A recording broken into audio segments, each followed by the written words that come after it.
Hello future CS, welcome back to my channel again. So if you are preparing for the CA Inter Taxation and targeting 70 plus marks in the upcoming January exams, this video is a must watch for you all.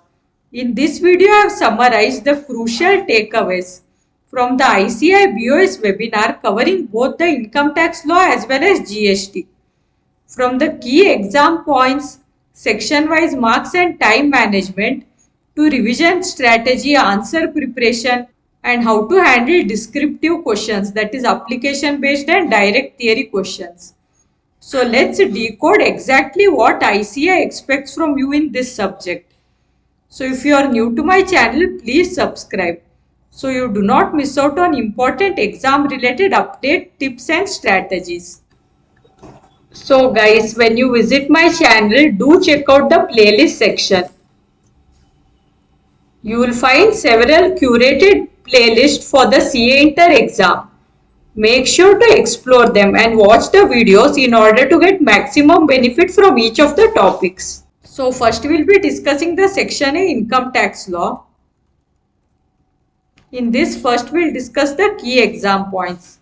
So the significant notifications and circulars issued up till 30th June 2025 is applicable for your January exam, and this is available in the form of statutory update in the BOS knowledge portal. So please go through this.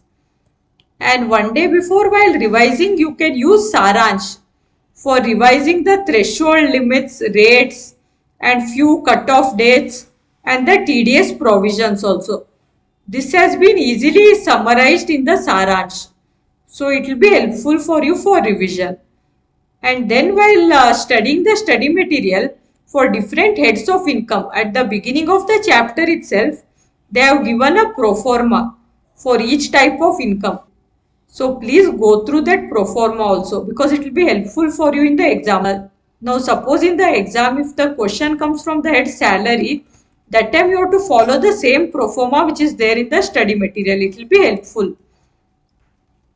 Same way for the other heads of income also, the pro forma has been given in the study material. And next, some queries were asked by the students, like whether it's compulsory to quote the section number. So for this it was mentioned that if you are 100% sure, then only quote the section numbers. Do not write wrong section number. However, for some topics such as TDS and deduction under chapter 6A, for these type of topics and this profits and gains under business and profession, you have to remember the section number and you have to quote it. So for these topics, section number is very important. And also in the study material, there is a section after each chapter called as let us recapitulate section. So this can be used for revision purpose. And one more suggestion given was in the exam, write all the subparts at one place. So suppose you are answering question number 3 and you know the answer to subpart A and B, but you do not know the answer to subpart C. So write subpart 3A, then write subpart 3B and leave one page for subpart 3C, and then come back to it later on and you can write it. And all subparts should be in one place itself. So do not write first 2A, then write 3C, then come again and write 2B, then again write 3A. Like this we shouldn't do. And write each question number and subpart number properly, so that it is clearly visible to the examiner. And start each question and each subpart in a new page. And for this descriptive question, that is whether it's numerical question or a descriptive type, you have to write notes and reasoning. So for MCQ based question, no notes or reasoning is required. But when you are answering the descriptive question, notes should form a part of your answer. And why a particular item you are including or excluding, you should clearly give the reasoning for that. Next, section-wise marks were disclosed. So let's have a look at this now. So here we have the syllabus of the income tax law, which is for 50 marks. Totally there are 9 chapters, and this is like segregated into 5 sections. So first section, This comprises of chapter 1 and 2, that is basic concepts, and chapter 2 residential status and scope of total income. So the weightage for this is 10% to 20%, and the marks allotted are 6 marks to 8 marks.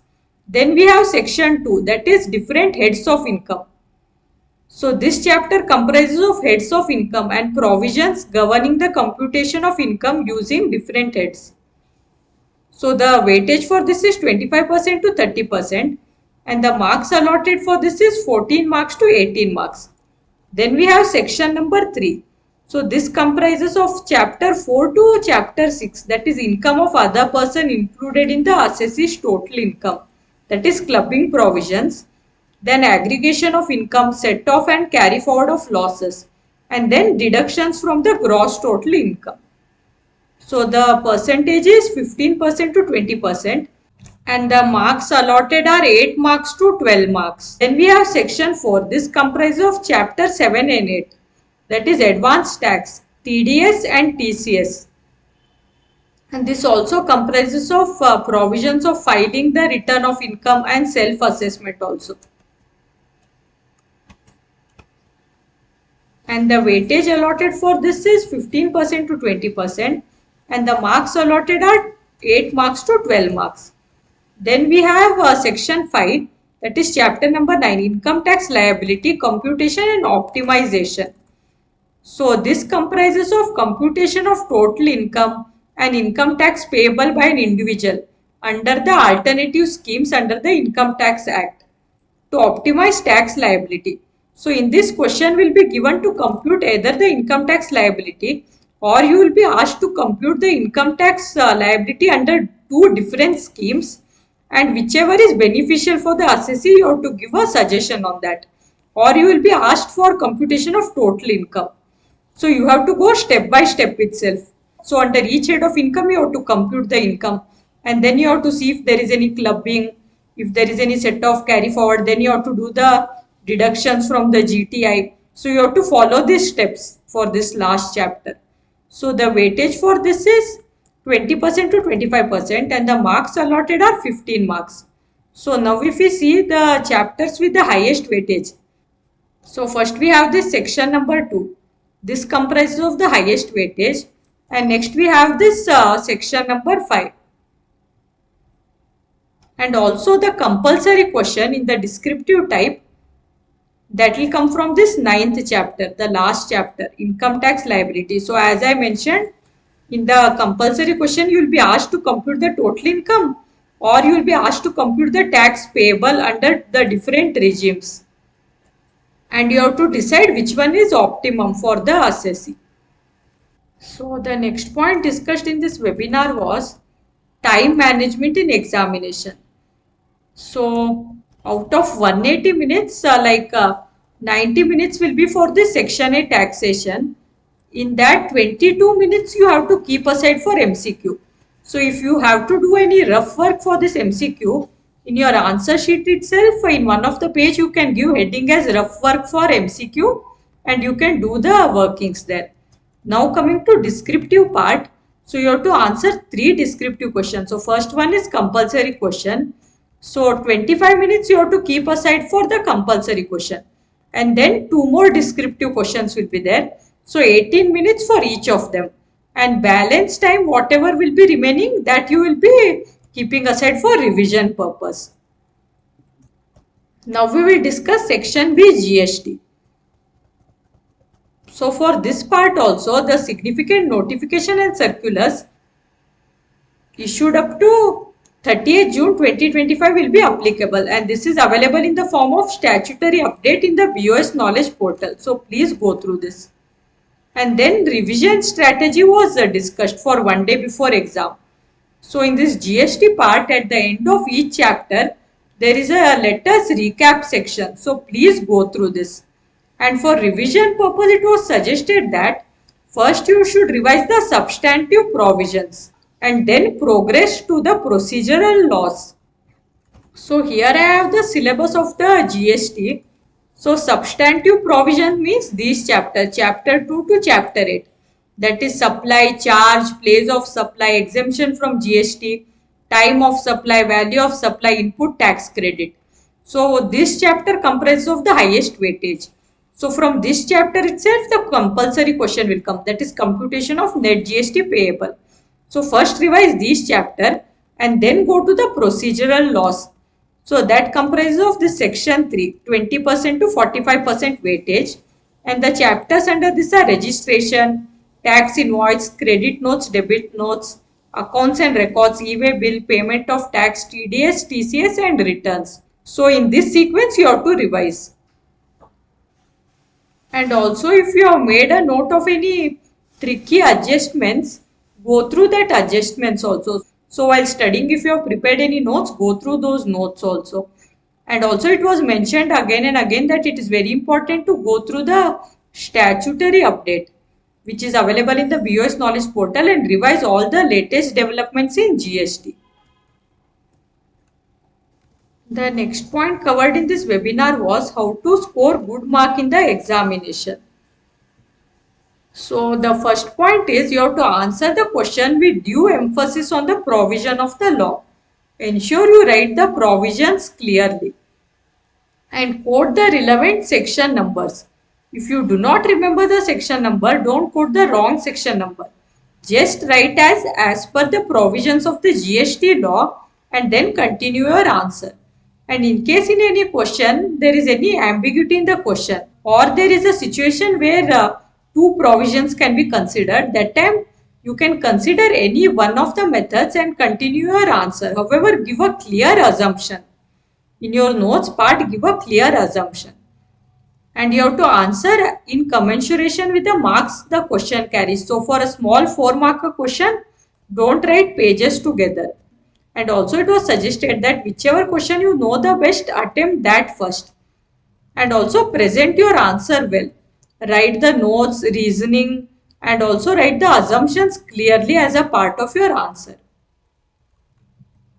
Next important topic covered in the webinar was how to present the answer.